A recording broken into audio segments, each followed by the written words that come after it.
it comes back again to, being in a small community and having to face your patients every day out in the community. I want to see them thrive. I want to see them do well. And so by reducing medication use, I think people often do better. Like you can become burdened by the number of medications that you have to take. And like going back to my own story, with feeling so much better with making that dietary change. Like it was a massive change to me, and to see those changes in my patients is really energizing for me. I love to see it. I love to have those celebrations of people coming back to me and saying, I lost 10 pounds, my blood pressure is better controlled, and look, I don't have to take quite as many medications as I used to have to take, and I'm just like jubilant on their behalf. Like I just love to see it. And it can't be entirely about my bottom line. Like I have to look myself in the mirror at the end of the day, is how I like to put it. And if I'm just saying, no, just take more medications so that I can make more money, that's not letting me, look myself in the eye.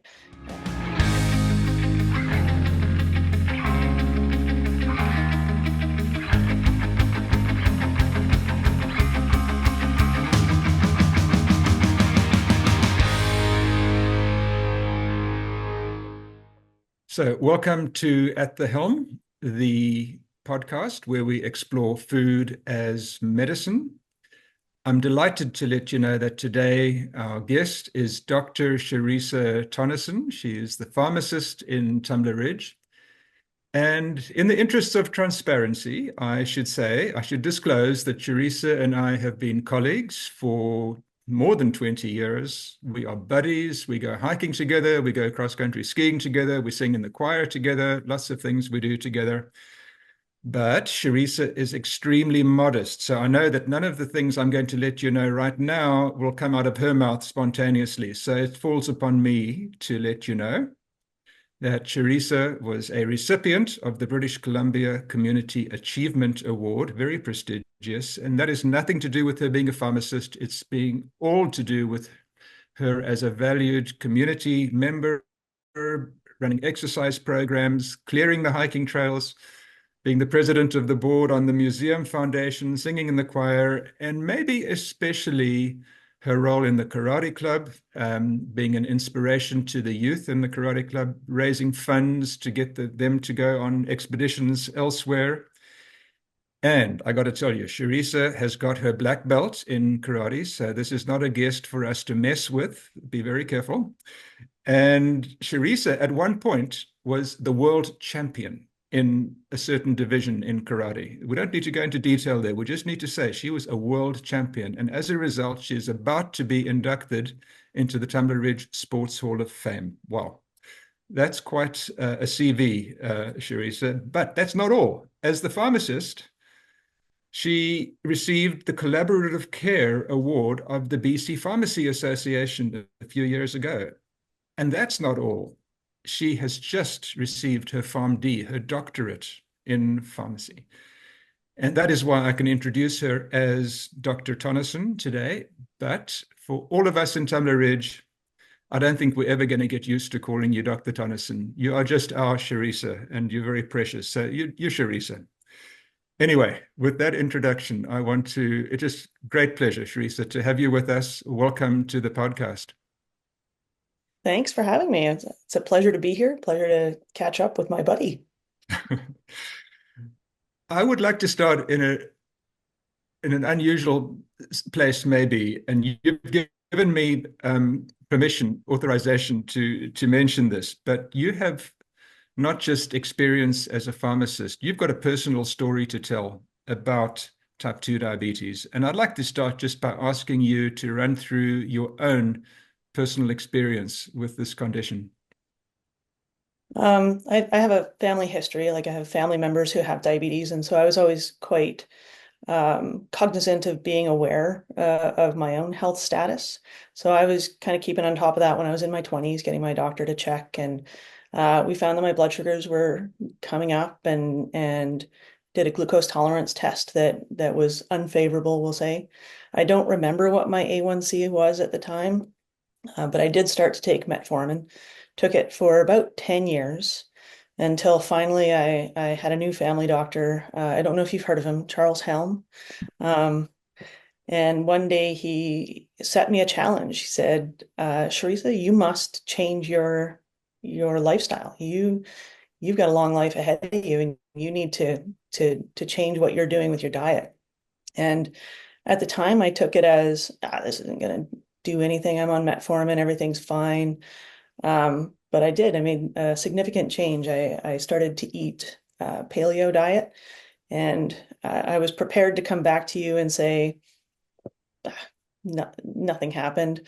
But within a month, the change in how I felt, I had lost a bit of weight, but I think significantly, like I felt more energized. I felt better. I felt clearer mentally, and went on to lose, I think, about 40 pounds. And my A1C dropped to, I want to say 4.5 or something like that at the time. And so we thought, well, maybe metformin's not necessary anymore. So I stopped metformin. That was probably about 8 years ago. I meant to look that up, but I forgot to do that. But I think about 8 years ago, I stopped metformin, and just checked my A1C here a couple of months ago, and it was, what did I say it was? 5 point, 5.2 is what you told me. 5.2. Yeah. 5.2. Yeah. Yeah. So yeah, I do have a little bit of a history. That's a wonderful story. And I mean, well, first of all, I'm going to just point out that as a community member, if our pharmacist is thinking more clearly and no brain fog and on top of her game, the whole community benefits. This is a good thing, not just for you, but for the community. But it's an inspiring story. I think it just gives you cred, you know. So when you are counseling patients and your clients, it's not you preaching from a height and Hmm. advising them. You've been there, and if you can incorporate your own story into this, you'll come across as someone that's been there, and just like you've said to me today. So I think it's a wonderful story. If I remember, your A1C was certainly more than 7.0. It was 7.1 or 7.2 or something like that in the beginning. But it's such a testimony to the power of lifestyle change. Well done. 100. That's all I can say. Congratulations on doing that, and long may it last. Yeah. Yeah. Well, and it certainly made karate easier. Yes, there's that too. So I'm going to say one of the most fulfilling things in my entire medical career came right towards the end of it, and that is when you and I worked together on what we called the Polypharmacy Reduction Project. And this was funded through Shared Care, a shared care initiative, which we greatly appreciated. And that gave us criteria. To qualify, you had to be 65 years or over, you had to be on 5 or more medications, chronic medications.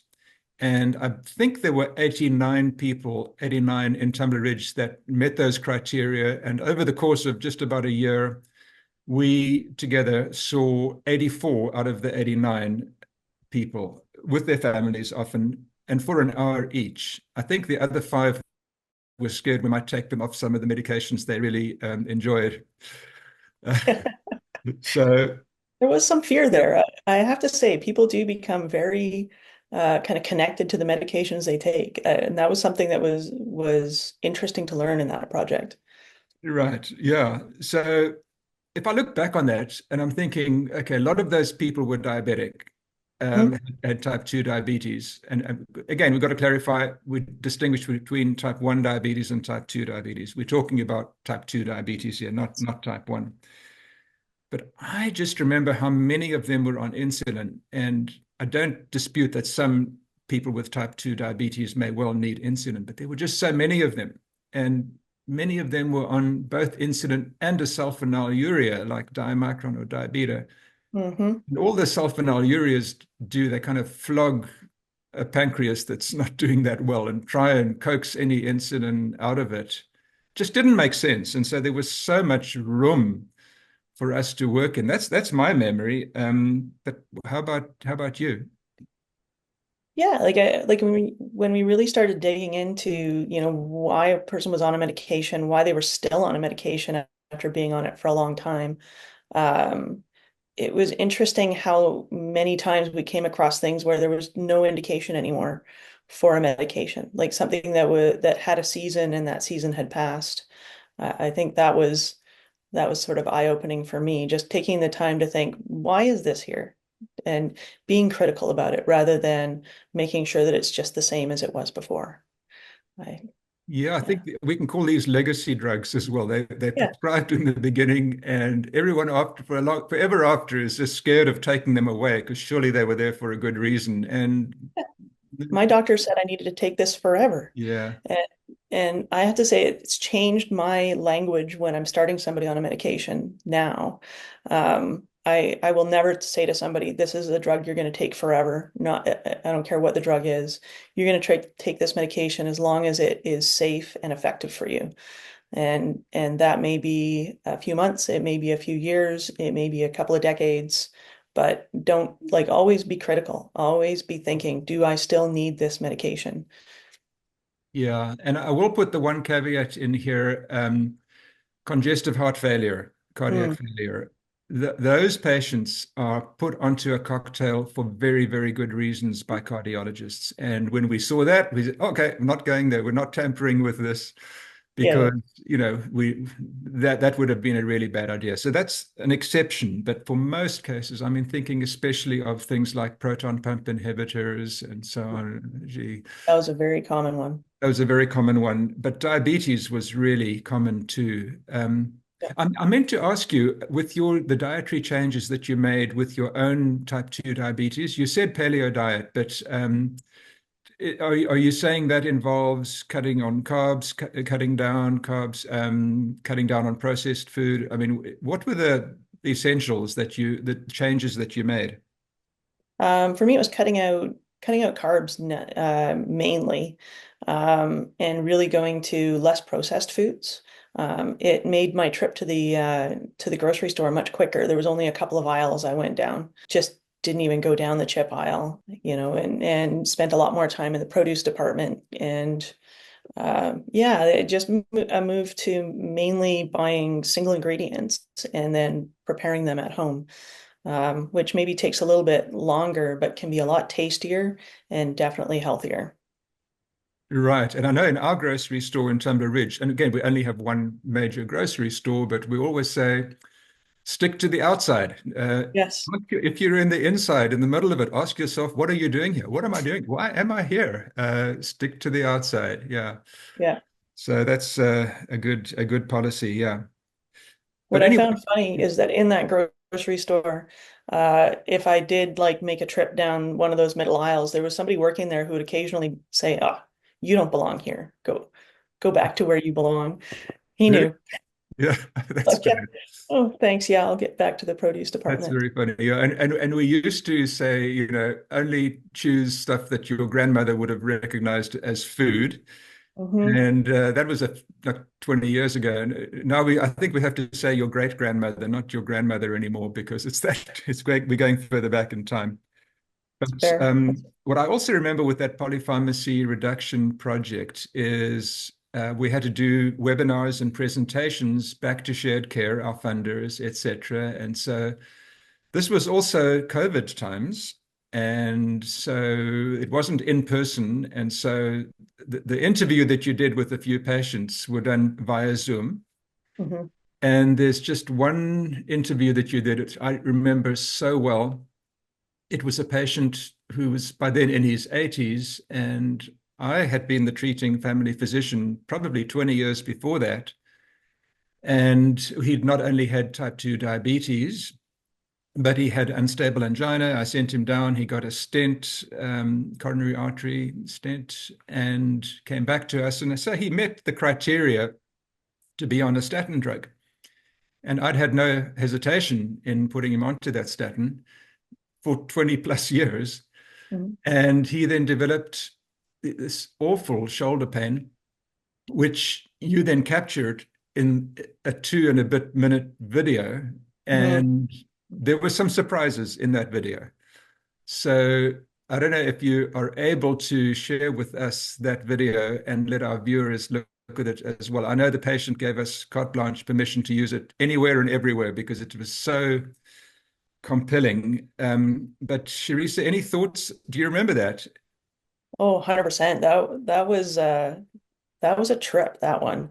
It was such a change for him. Like in the video, you'll see that he has a mask on, so you can't really see the expression on his face, but he was so excited about the change in his life with that medication discontinuation. But yeah, I went to his house and shot a video of him, and he was showing me all the things that he was able to do now. That he didn't have this shoulder pain anymore. And I reached out to him just this last week to ask whether he was okay with me still sharing that video because it has been, I think, 3 years now. And in all caps, yeah, get it out there, have a blast.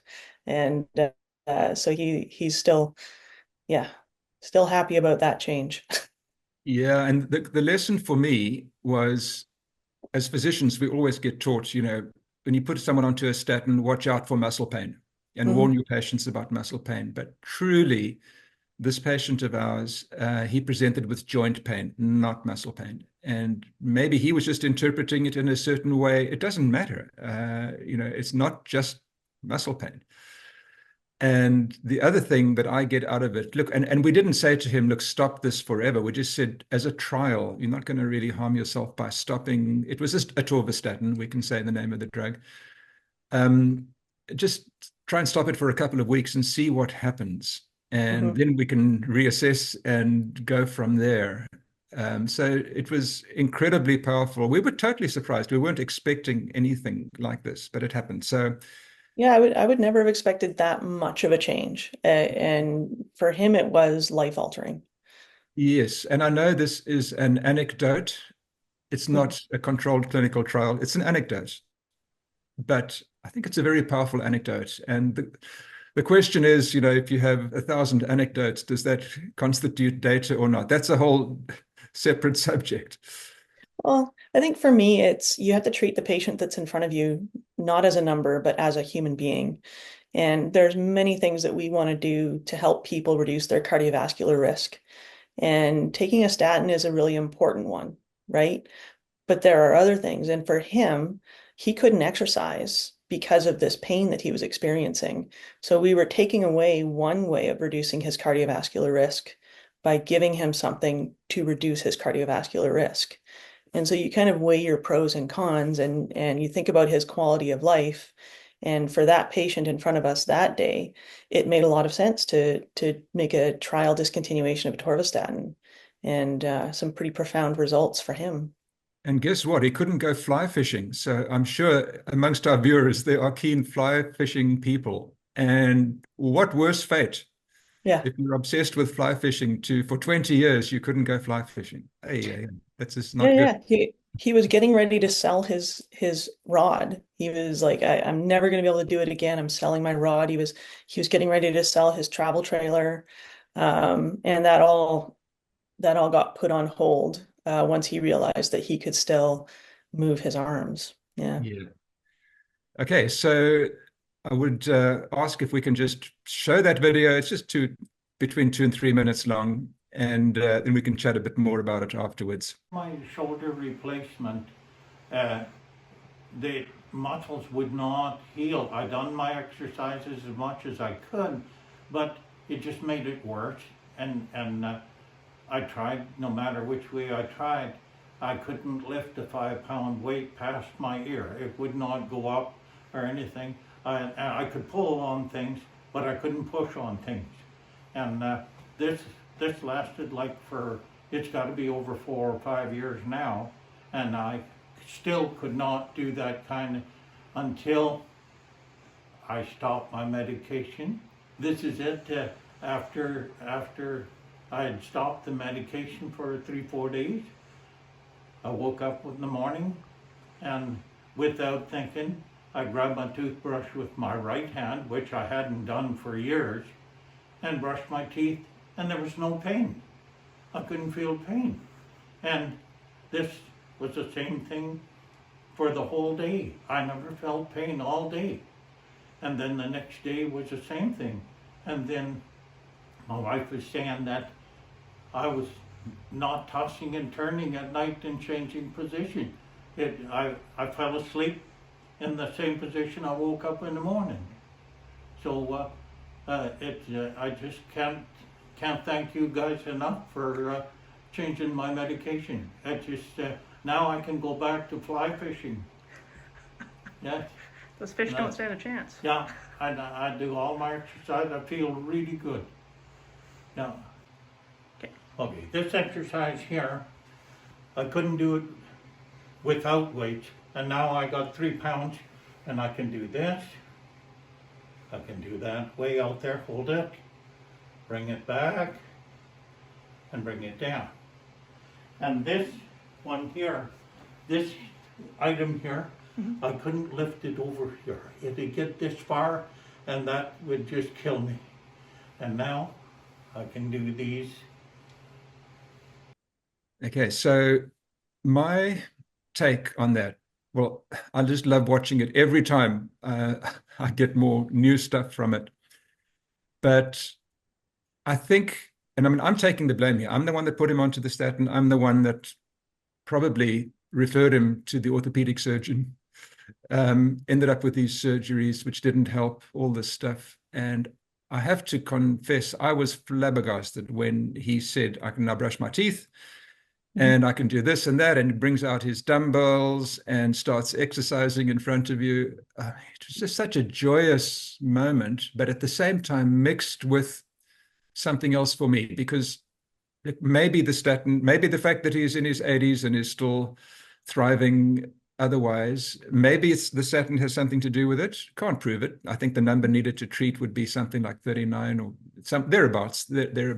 But what I regret is that I didn't really, firstly, that I wasn't aware of the joint pain, not just the muscle pain. And secondly, maybe my conversation with him about the number needed to treat and really weighing up the pros and the cons and the risks and the benefits, maybe that wasn't robust enough when I look back.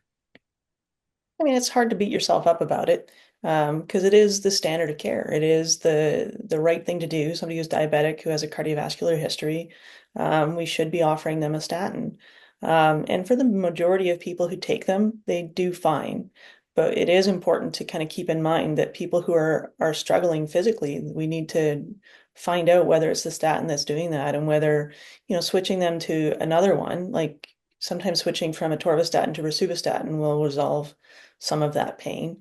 But kind of being cognizant of looking for those cues and making those changes if necessary. Yeah, or cutting back on the dose is another way to do it. And in that whole polypharmacy reduction project, I know that getting a person off a medication was a major victory, but just reducing the dose substantially and having the same effect and less side effects, fewer side effects, that was also a major victory. So it's not the goal, you know what the goal is, but you don't quite have to get all the way there to be able to say this is a victory. There's a spectrum, yeah. There's a spectrum, yeah. But what I'd also like to ask you, that polypharmacy reduction project is probably one of the most thorough that have ever been conducted anywhere globally. But I just like your thoughts, Charissa, on, do you think that because we did this in a remote community in a small little town in the Rockies, not that the Rockies have anything to do with it, but I'm just trying to paint a picture of it's a piece of it. Is it because it was remote and rural? Do you think it's easier for us to have done it there than in a big city? I like to think so. I mean, I've never practiced pharmacy in a big city. I've always kind of been either here or in Fort St. John. And I think that relationship that you can build with your patients, because you don't just see them in the pharmacy, you see them in the community as well. I run into them at the grocery store because we all go to the same grocery store. I run into them at the community center, just kind of wherever you go, you see your patients. So you know them not just in terms of the medications they're taking or the conditions they have. It makes it a little bit easier to have those conversations about how is this impacting your life?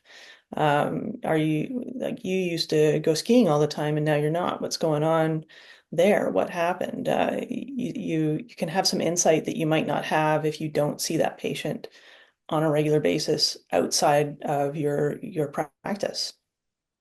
So I do think it makes a difference. And I have to say, like, doing those interviews with patients that you had had for, 20, 30 years in some cases, um, it was it was funny to see the recall that you had on things that had happened 15, 20 years ago. Oh yeah, you saw such and such a doctor in Edmonton or whatever, and people are like, yeah, yeah, yeah, that's exactly what happened. So you have an Yeah. amazing brain for that stuff. Just want to put that out there. This is the joy of rural medicine, and it's near and dear to my heart because what you're talking about here is longitudinal care, Yeah, which is really what it's all about, and it's full service spectrum, full service family practice, and those are all. And I'm old school, but these are the things which make all the difference. And now the reason I asked you was it easier because we were in a small community is because Tumbler Ridge is now one of the two pilot project study areas. Tumbler Ridge and Port Alberni in British Columbia for putting type 2 diabetes into remission mhm. using a food first approach through the Institute for Personalized Therapeutic Nutrition. Excited. I'm excited about So this. I can also mention you're on the committee Yep. and we're doing this together once again. We are once again collaborating. And yeah, so how do you feel about that project? I mean, we've done it and we haven't even told the committee that you yourself have got a diabetic story to tell at a personal level. But I'm just so inspired by that project. How about you? Oh, absolutely. And like the breadth of people that we have around that table and kind of trying to blanket the community and opportunities to be able to make good decisions, to be able to learn more about diet and how you can change your diet to affect your health in multiple ways, not just for diabetes. I think is inspiring. It's invigorating. And I'm excited for what it's going to bring to our community because it does come back again to like there's kind of a small pot in here that we're dealing with. So like it's easy to find people. It's easy to communicate with people.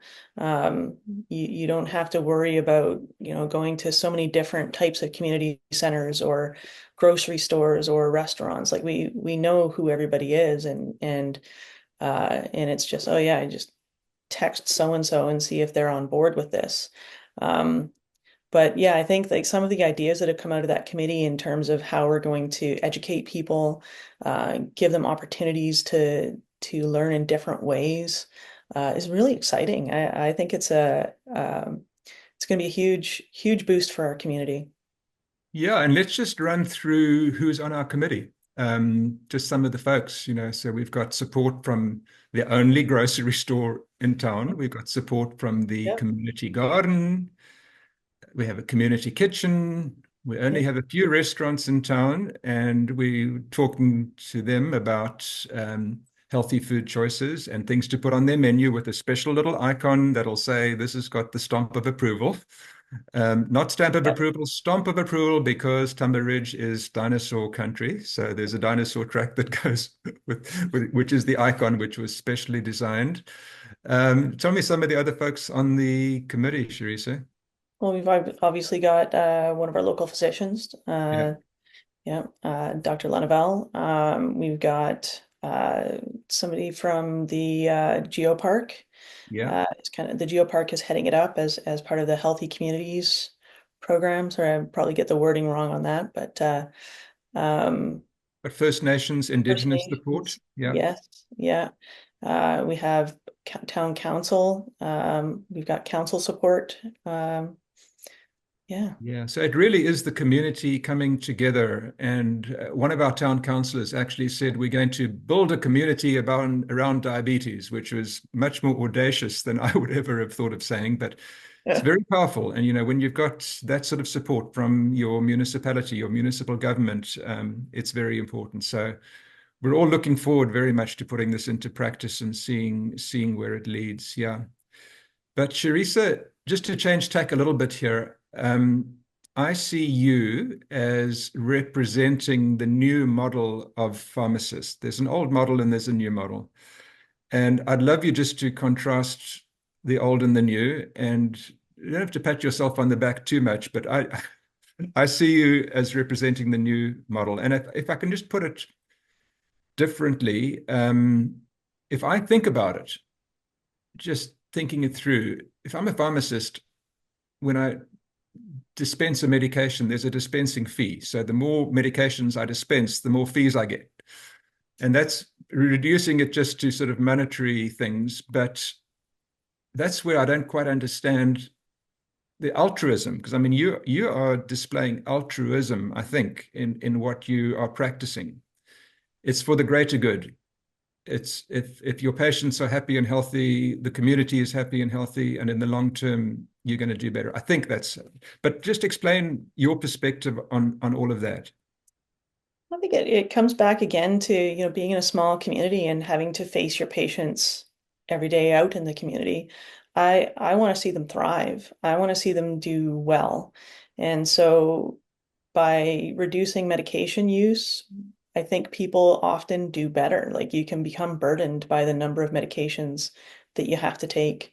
And going back to my own story, with feeling so much better with making that dietary change. Like it was a massive change to me. And to see those changes in my patients is really energizing for me. I love to see it. I love to have those celebrations of people coming back to me and saying, I lost 10 pounds, my blood pressure is better controlled, and look, I don't have to take quite as many medications as I used to have to take, and I'm just like jubilant on their behalf. Like I just love to see it. And it can't be entirely about my bottom line. Like I have to look myself in the mirror at the end of the day, is how I like to put it. And if I'm just saying, no, just take more medications so that I can make more money, that's not letting me, look myself in the eye at the end of the day. I want to actually see people do better, be healthier, have more fulfilling lives with better quality of life, right? And if I do that, I'll feel good, and my business is fine. Yeah, and I think with the new model, there are some incentives, if I'm correct, for doing medication reviews and things like that. So that's another change for the better, Mm. I'd say. Oh, for sure, for sure. And I loved, like, what we did was sort of an Uber medication review. It was to the extreme. Because we were spending, I think, up to 3 hours with some of those reviews. We would spend 45 minutes to an hour with the patient, but then in terms of prep time beforehand and writing up a couple of letters, one to the patient and one to the doctor afterwards, it was intensive, but I think really instructive for me. In that, it's maybe not the way I can do it long term, but enable to kind of direct me to at least select a tack. Like maybe today I'm gonna tackle diet and how diet can impact some of the medications a patient is on, rather than looking at the full picture, but like pick something that's going to be um, really helpful to that patient and focus on it and perform medication reviews in that way. Do them more frequently, but kind of pick a spot and work on that and have them come back and say, "Yay, I did it," and then say, "Okay, next." Yeah, this is happy Yeah. medicine at its best. I can't think of other areas of medicine, maybe one or two, but in general, this is just such happy medicine, so fulfilling. Hmm. It makes us Yes. realize this is why we went into our professions in the first place. At least that's how I feel. But Charissa, I'm going to tell you, you are a super breed. You're the new wave. You're on the cusp of the wave of, and pharmacists are being given increasing responsibilities and an increased role, certainly in British Columbia, other provinces in Canada as well. Mhm. In part, that's because of physicians' numbers not being what we want them to be, and physicians being overwhelmed and overworked. And can some of the slack be taken up by pharmacists? What I've seen is extremely positive in that regard. How do you feel about those increased responsibilities? I think it's been great.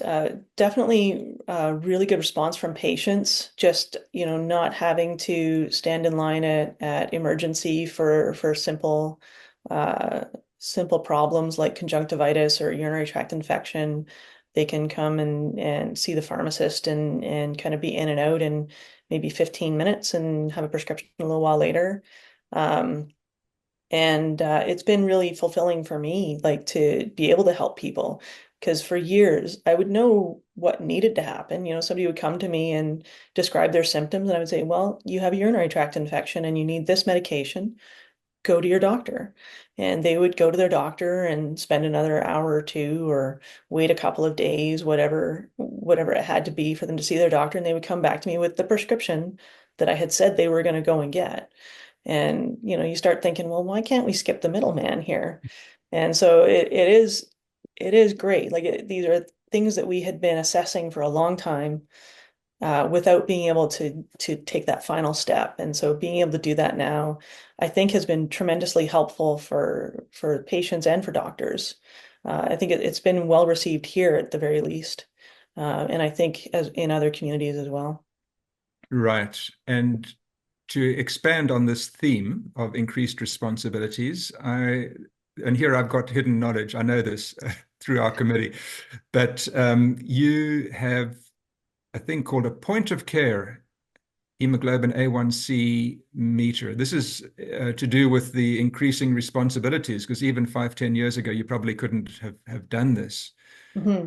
But for a patient to make if let's say they want to know their A1C, they know what an A1C is, they want to, am I diabetic or not, and they're curious. To get an appointment can take a while, and then you see your doctor. You then have to make a booking for a blood test. You have to have the blood test done. You've got to wait a while to get for the result to be available. That you then want to make another appointment in follow up. The whole thing can have taken you Hmm. weeks, from during which time we're all human. We might have lost that initial impetus and enthusiasm. Yeah. So, what are you going to be doing now instead? People can come to the pharmacy and get their A1C checked. I think there's kind of two different ways we're thinking about using this in terms of people who know they're diabetic to be able to follow up kind of more closely on what their A1C is if they're making these lifestyle changes that we're trying to help them do. Um, to see if they're at a point where they need to make medication changes, like if they're ready to start the reduction in their medication load, but also kind of people who are curious about where they're at and have never been assessed before. And that's where it's kind of a gray area for me. I can't diagnose diabetes, so I can test the A1C and I can suggest to somebody that they see their doctor, but I can't say you're diabetic, let's get you started on medication. So it's uh, but it definitely can kind of help people to know, yeah, I need to make that appointment for sure, right? Or maybe I can wait another year and worry about it Right. then. And if I've got that curiosity, I want to know what my HbA1c is. I can just come to you and say, Charissa, can you please test me? And 5 minutes later, I've got the results. I've saved myself a month or whatever. So I Yep. think that's very, very special. And the other thing, um, continuous glucose monitoring, you have Hmm. those in your pharmacy now. And I know you do quite a bit of coaching on that. I mean, that's also revolutionizing. And here's another confession, 5, 10 years ago, as physicians, we were taught that just a glucose monitor was a waste of money. Hmm. And we could do just fine by telling patients this is your A1C. And just for those viewers who don't know, the A1C is the test we do kind of every 3 months, just to follow how well the control the diabetes is. So it's a very commonly done test. But all of a sudden, we can get it done really quickly now, and the whole teaching about glucose monitors, I think, has been turned on its head, because we're now saying no. Basically, it's once again our patients telling us, Hmm. and we're learning from our patients that, yeah, no, I learn a lot from having a glucose monitor. And these continuous glucose monitors, even for people that are not diabetic, for them, maybe they're pre-diabetic, maybe they can use the monitor to find out they've got insulin resistance, just to use it for 2 weeks and to know where they stand and maybe repeat it a year from now. Hmm. Incredibly valuable. And it's just so reassuring to me to know that I don't have to explain every single thing to the patient. It's actually easier for them to come to you and for you to show them in person. Here's what you do. Here's how it's going to go. Yeah, it is quite amazing. It is a game changer for sure. Um, like I don't think you were wrong about blood glucose monitors in the past. Like I do a presentation for patients where I show like how testing your blood glucose 4 times a day gives you these like little short snapshots of what your blood sugar is at those moments. And it can miss huge swings in blood sugar. It can miss your lows and it can miss your highs, and you can think that you're doing great if you pick the wrong times to check your blood sugar. So these continuous glucose monitors are, light years ahead, and they give you your glucose levels every 5 minutes, and give you a curve over the course of 24 hours that tells you what's happening. And I've been kind of astounded by the people who I thought had a pretty good handle on what was going on with their blood sugars, who really didn't like come back to me and they said, I had no idea. I had no idea that I was going so low at night. I had no idea I was going so high after meals. And it has really kind of opened their eyes to what they need to do to have better glucose control. And a lot of those changes are dietary, like when you eat, how much you eat, and what you eat, and kind of getting that instant feedback of pizza does bad things to me, but these vegetables maybe are better. I think is really powerful and and has helped people make some pretty positive changes in their lives.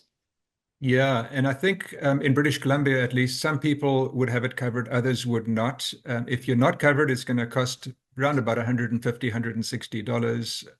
I just tell people it's the best $160 for those 2 weeks that you can ever spend, because you can learn all about Mm. what, as you say, what pushes sugar up, what pushes it down, all those things.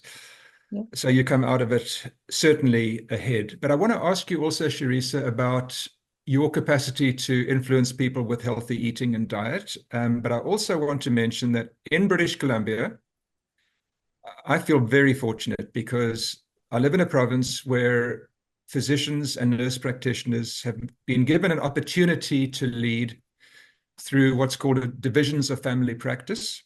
And those then lead to a thing called a PCN, which is a primary care network. And here in the South Peace, we've just become a division. We've just had our primary care network service plan approved. So we're now in a position where we can try and alleviate this horrible healthcare crisis by hiring as many as 21 net new positions. And one of those is a dietitian.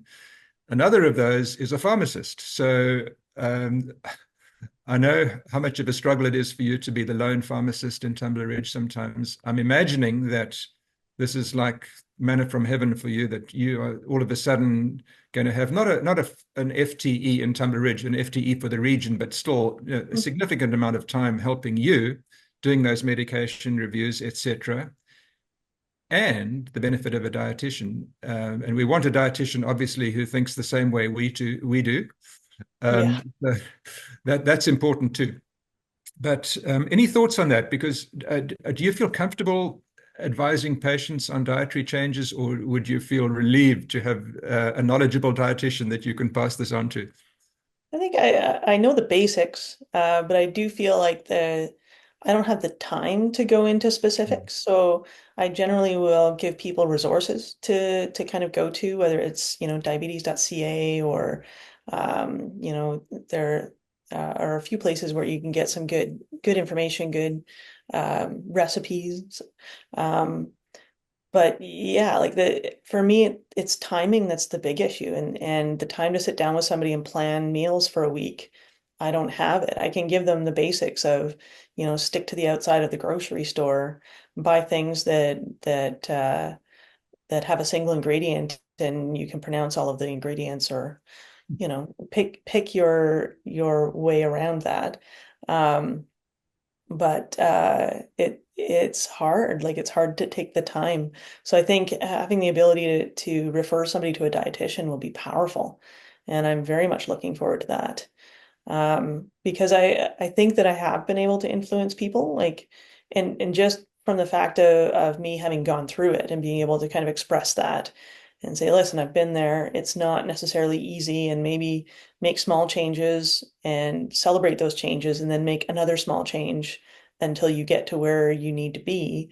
So I think that I come from a place of like people can trust me in this regard. But yeah, like I really am looking forward to being able to refer people to somebody that can help fill in the gaps. Yeah, and of course there is the IPTN Institute for Personalized Hmm. Therapeutic Nutrition's diabetesremission.ca website. We can put the link up on the screen for people, but that deals with it directly. Yeah. So yeah, you're right. There are resources. One doesn't have to go through everything with every patient for an hour. There are Yeah. wonderful, wonderful resources out there. Yeah. Even if you can, like there, it could take that time, right? Like, It can. It yeah. can. Absolutely. Yeah. So now I've now got a different question for you. And this is not for you, but this is for someone like you. Okay. Because in Tumbler Ridge, we're going to great lengths to make sure that all our physicians are well trained in therapeutic nutrition and therefore are up to speed on this new wave. But let's say there was someone like you in a different rural community where the local physicians did not have the benefit of that knowledge, and a patient comes to you and you say, oh, yeah, you can get into remission. You might be able to get off this medication and that medication. You really need to go and talk to your family doc. And they go and do this. And the family doc says, huh? What's all this about? I don't know anything. That worries me, that we can disappoint patients by having this knowledge base, but it's not shared widely. How can you see that happening? It's a potential barrier, and I've experienced it on a smaller level, right? Like where you talk to a patient about deprescribing, like say they're on a proton pump inhibitor that has no indication, and I've had that before where somebody took it because they had a dry cough and they thought it might have been due to acid reflux, so they start the proton pump inhibitor, and then they're on it for 2 years. And I'm speaking to the patient saying, so why are you on this? Well, for this dry cough, which she still had, and which they found another reason for it. Like there was definitely another reason. And I'm like, well, why are you still on the drug? Like, we need to get rid of this. So send her to the doctor and say, ask for, a lower potency medication. And the doctor says, oh, no, you can be on this for life. It's perfectly safe. So I think there has to be a communication between the pharmacist and the doctor rather than the pharmacist to the patient to the doctor. If the pharmacist sends a letter to the doctor saying, "Hey, this is what I think we can do with this patient," then I think it kind of has that credence and will allow that dialogue to be opened up to have a conversation and say, how can we manage this? What do we need to look at next? Like which medications are low-hanging fruit that we want to get rid of?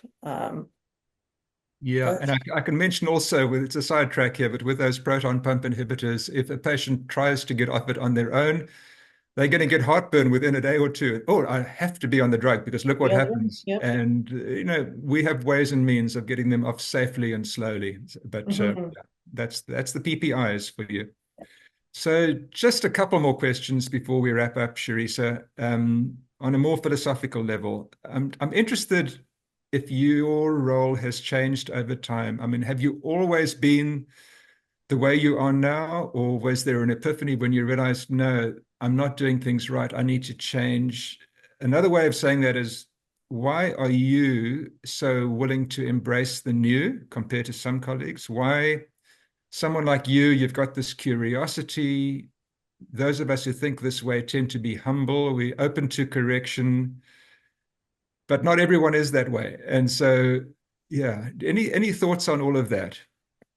I don't know that it was ever any great epiphany, but I think it's just a thousand little things that happen, a thousand little victories, where something good happens, and it was just I started to recognize the power that I could have to help people. I think probably one of the earliest things I many, many years ago, somebody was coming to me and they were not one of my patients. They were not from Tumbler Ridge. They were visiting a friend and wanted to get cough syrup with codeine because they had this dry cough that would only respond to cough syrup with codeine. So I sold it to her and asked her a couple of questions. And said, "What other medications are you on? Like what?" And find out, yeah, she's on blood pressure medications. Yes, she's on an ACE inhibitor. And I said, "Well, you should talk to your doctor about whether that drug is causing your cough." And I didn't think much of it. Not my patient, not my problem, right? A year later, she comes back with her friend to visit again and comes into the pharmacy and says, "Oh my goodness, life changing. Went to my doctor, changed my blood pressure, and I wasn't coughing anymore." And it was like a small little interaction that I had with a patient that changed her life. And she had to go out of her way to come back and thank me for that a year later. And you start thinking, well, if I do that on a regular basis, like maybe I can start doing bigger and bigger things to change people's lives. And it builds you up as much as it builds them up. And I think it's the positivity that comes out of really kind of looking at the patient and figuring out what you can do to make their lives better, help them make their lives better. Yep, happy medicine this is. Mhm. And I think our challenge is when relating to our colleagues, how to make it feel empowering for them, how, it must never be threatening. It mustn't breed any resistance. We just have to share this. The problem is that, I've had to turn almost everything I learned on its head Mhm. because I was taught a certain way, and in retrospect, not always correct. And you got to rethink things and relearn things for yourself. And now we've got this vast body of evidence to support what we're saying. But, there are vested interests that would love to see medications prescribed more and more, and etc. So, how do we make this empowering for colleagues and allowing them to realize this is such happy medicine, it's so positive, but not engender any negative sort of pushback. That's a big question. I think it has to come from a place of promoting it as preventative medicine. Like it's helping to prevent further catastrophes or prevent catastrophes down the road by making changes now. So it's going to make our future lives better, right? If we're Yeah, it is. And I think part of the problem we have is just the healthcare system is in such crisis yeah, in a province that your natural reaction is just to try and put out these fires and solve this problem and solve that small problem here and there. And yeah. that's And it all feels, important. I'm not denying that. But what we also have to do is try and go upstream as far as we can, and put out future fires. put out future fires. Right? Like, Exactly. or prevent Exactly. those future fires from happening. And yeah, it can be really hard to see past the issues that are on our plate right now. And it can feel overwhelming. It can feel like I have better things to do with my day than to try to promote healthy living today. But it's something that's going to help us, all of us, down the road if we can promote this kind of living in our community. And I think it's a no-brainer. Um, but yeah, it is. I think maybe telling stories or making sure that the because like when I'm thinking back to how I sort of had my little mini epiphanies, it was always, when I saw something great happen in somebody's life, and kind of recognized where that came from and thought, oh, well, maybe I can do this in other people's lives, like telling those stories, like making sure that people are aware of the massive changes that people have made in their lives doing simple things and not just using medications. So I think IPTN is doing a great job of getting those stories out. Like they've got the videos on the diabetes remission website, and I think those are powerful, right? Like the seeing people get off of insulin, uh, who are type 2 diabetics, and kind of seeing that change and thinking, well, maybe I have a few patients I can do that with. I think. Yeah, and what is really amazing is how simple it actually is. Mhm. It's not Yeah. rocket science. It's not incredibly specialized stuff. It's just simple stuff, which we need to convey. Mhm. Um, anyway, Charissa, just in closing, what I'll say is, well, first of all, everyone in Tumbler Ridge knows if they've got a problem, they can come to you. And no matter how busy you are in your day, you will hear them, you will listen to them. They know that they've got a sympathetic ear, which is a fantastic attribute for any pharmacist. But I will say, and this is my experience, and I know you're very modest, you don't like being praised, but I will say that you do not just dispense medications. You do dispense medications very well, but you dispense wisdom. And that is maybe even more important than dispensing medications. So you are an absolute community treasure.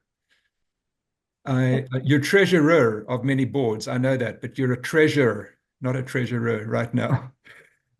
And if I dare to dream, I will say that my dream is that we can clone you and that there are Charissas in every small, remote, rural community in British Columbia and in the world, I guess. I'll dream big, make it the world. Yeah, sure.